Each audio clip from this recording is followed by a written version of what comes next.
The background to what brought me to that specific point in time, that moment in time, was a childhood that was extremely broken, a very, very broken childhood. My father was diagnosed as what was now called bipolar.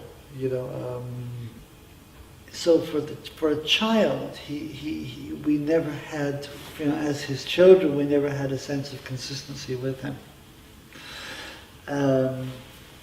And I was talking about this, funny enough, with my partner the other day, and she pointed out that really a situation like that for a child sets a kid up for drug addiction or some kind of addiction, because you get the highs and it's all great and daddy's loving, and then he's gone and he's either cold and so the kid is constantly trying to get this good thing, so when dad was good, he was great, he'd take us out to the Iron Islands Youth Hosting and would cycle and would climb mountains, and it was really great.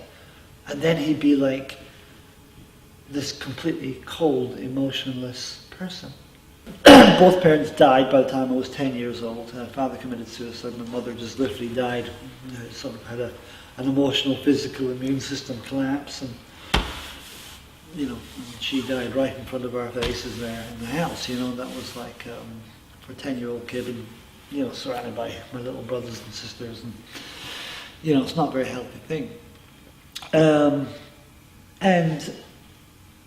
a 10-year-old child will suppress this and pack it all away, but it's going to come out eventually. And of course, it started to come out in my late teens, and so on. So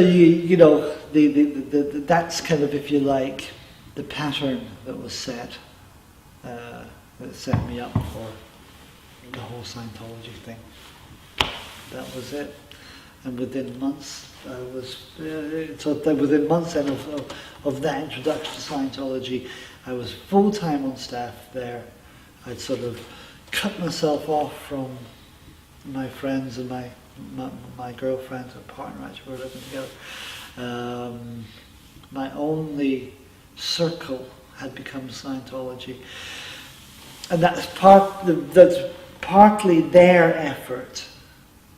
In fact, that's very much their effort, actually, to be able to, when they saw someone was like that, someone who was susceptible to Scientology, they'll go for it, they'll grab him.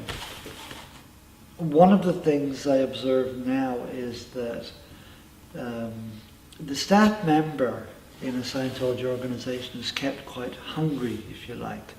They're kept under extreme pressure.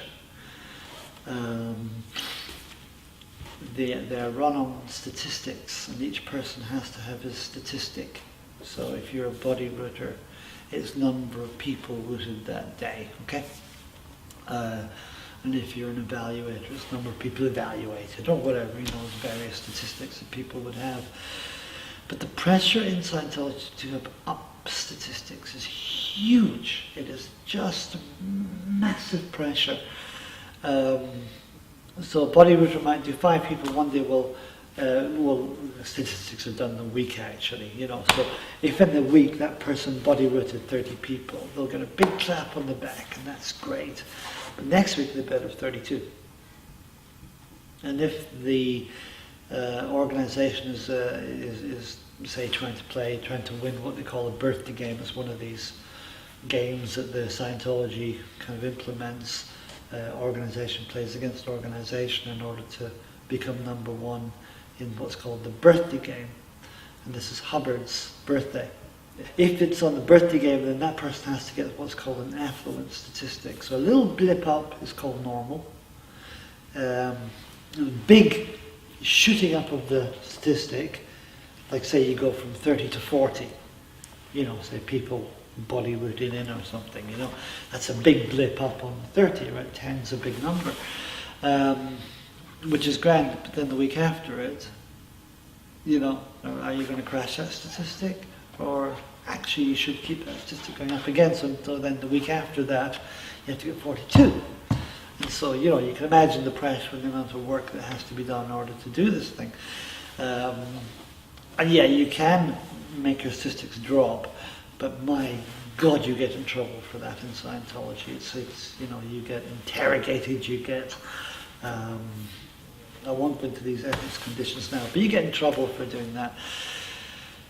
So so when a person like me comes along, I'm kind of easy pickings, and you know, and there's all this pressure cooker of stuff going on, and so this guy sees, oh great, there's I'm going to have no problem selling him a book. The course person, I'm going to have no problem getting him on course. Great, I need that statistic. You know, so you get jumped on. You imagine a bunch of crows hopping on a piece of dead meat or something, you know, like that, you know. So I found myself told all these directions in Scientology: join staff, you know, do this course, buy this book, buy these tapes, you know, help out on this project. And all of a sudden, you know, all these things are going on. It's all very new to me, and my whole life is being sucked up.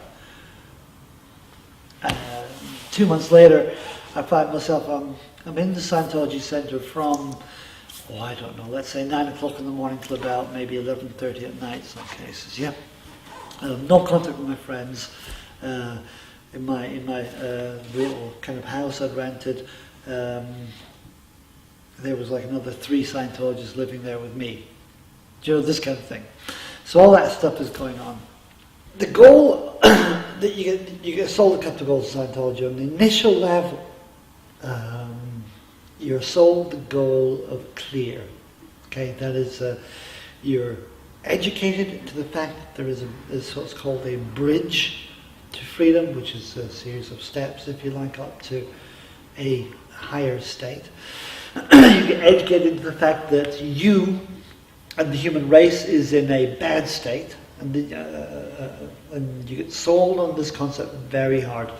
The initial book that you read is called Dianetics. In fact, centres like I walked into are normally called Dianetic centres as opposed to Scientology centres. The reason being to disguise the Scientology end of things, because it never had good public relations. You get sold the idea of what's in Dianetics, and then you almost get the idea that part of your mind is split in 2 parts. There's a subconscious level that's seething with evil and pain and horror and strange sexual perversions, and you get this idea, this whole image is kind of really, really laid in on you, that you have these things called engrams, and an engram is a moment of unconsciousness. Yet, what Hubbard is preaching is that this part of the mind, what's called the reactive mind, it never actually goes unconscious. It actually is recording everything all the time, but acting on it in a very simplistic way. So he divides the mind to the reactive and the analytical. And he says the analytical mind, which is the mind, let's say the mind I'm talking with now, if we're using Hubbard's system or Hubbard's framework, that's the analytical mind, and that's the grand, and it's working, it's able to think and everything, but then down below it there's this subconscious mind.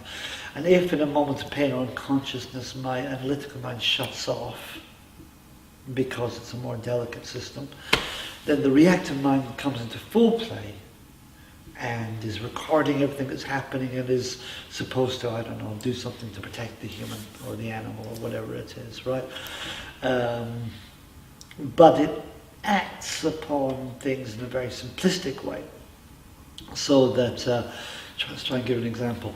If somebody, one of the examples Hubbard uses in Dianetics is, say, the woman who gets, say, she gets beaten by her husband, knocked unconscious by her husband, right? And then around it, there's a number of things happening. There's him shouting at her, saying, "You're a stupid, useless, prostitute or a whore or something," right? There's the sound of a tap dripping. There's a car going by. There's the noise of a chair falling. There's the sensation of her head hitting the floor. Different things like that. And he says all this stuff's been recorded in full you know, full color and sound and everything. It's all recorded there.